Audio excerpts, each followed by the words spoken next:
কৃত্রিমভাবে গ্যাস সংকট দীর্ঘায়িত করছে সরকার, এমন অভিযোগ বিশ্লেষকদের। তাদের মতে ব্যয়বহুল এলএনজি আমদানি ও নতুন ভাসমান টার্মিনাল নির্মাণে জনসমর্থন আদায়ে কাজ করছে সরকার ও বহুজাতিক কোম্পানি, যা বাস্তবায়ন হলে চাপ পড়বে রিজার্ভে, হুমকিতে পড়বে অর্থনীতি। শামীমা সুলতানার রিপোর্ট। এলএনজি আমদানিতে বছরে খরচ হয় গড়ে ৪৭,০০০ কোটি টাকা। গত বছর ভর্তুকি ছিল ৬,০০০ কোটি টাকা। মধ্যপ্রাচ্যে অস্থিরতায় বছরের প্রথমার্ধেই ব্যয় ছাড়িয়ে যায় ৬০,০০০ কোটি, ভর্তুকি ছাড়ায় ১৬,০০০ কোটি টাকা। অথচ অভ্যন্তরীণ গ্যাস উত্তোলনে খরচ অনেক কম, অনেকটা আকাশ পাতাল পার্থক্যের মতো। সরকার মুখে মুখে বাপেক্সকে শক্তিশালী করবে বললেও আদতে অগ্রগতি নেই পাইপলাইন নির্মাণে। নতুন কূপ খনন উত্তোলনেও নেই গতি। বিপরীত চিত্র এলএনজির বেলায়। দুই ভাসমান টার্মিনালের বয়স দশক না পেরুলেও ত্রুটি বিচ্যুতি নিত্য নৈমিত্তিক বিষয়। সেসব সময় মতো না সারিয়ে গড়িমসি করে কোম্পানি দুটি। মাসখানেক ধরে দুর্ঘটনায় সার্ভিস বন্ধ একটার।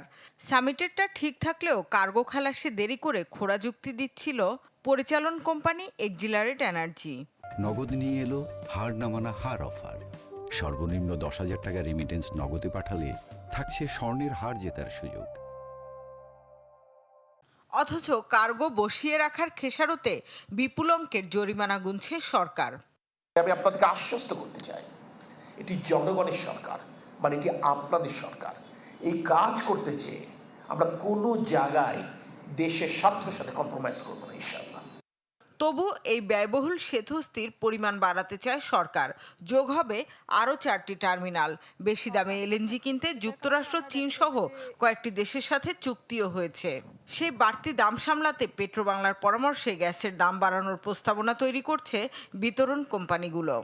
দীর্ঘমেয়াদী যে সমাধান আমাদের হবে সেখানে আমরা এলএনজিতে যদি যেতে চাই, এই ব্যয়বহুল এলএনজি যেটার দাম দিন দিন আরো বাড়ছে, কারণ এটা একটা ধীরে সুস্থে চিন্তা ভাবনার বিষয়। সুনির্দিষ্ট প্রোটোকল থাকা দরকার, কোন সময়ের ভিতরে এগুলো শেষ হবে সেটা যেন জানানো থাকে, এবং এগুলো যদি সময়ের ভিতরে না শেষ হয় তার জন্য তারাকে আর্থিক পেনাল্টি দেবারও বিধি ব্যবস্থা এখানে থাকা দরকার, যেটা কিনা এখন উল্টো বাংলাদেশ সরকারকে এলএনজি যেগুলো খালাস করতে পারছে না তার জন্য পেনাল্টি বহন করতে হচ্ছে। বিএনপি সরকারের উচিত হবে না নতুন করে এই যে এলএনজি টার্মিনালগুলো করা, এই উদ্যোগে যাওয়া। বিশেষজ্ঞরা বলেন, এভাবে উল্টো রথে চললে মুখ থুবড়ে পড়বে অর্থনীতির চাকা।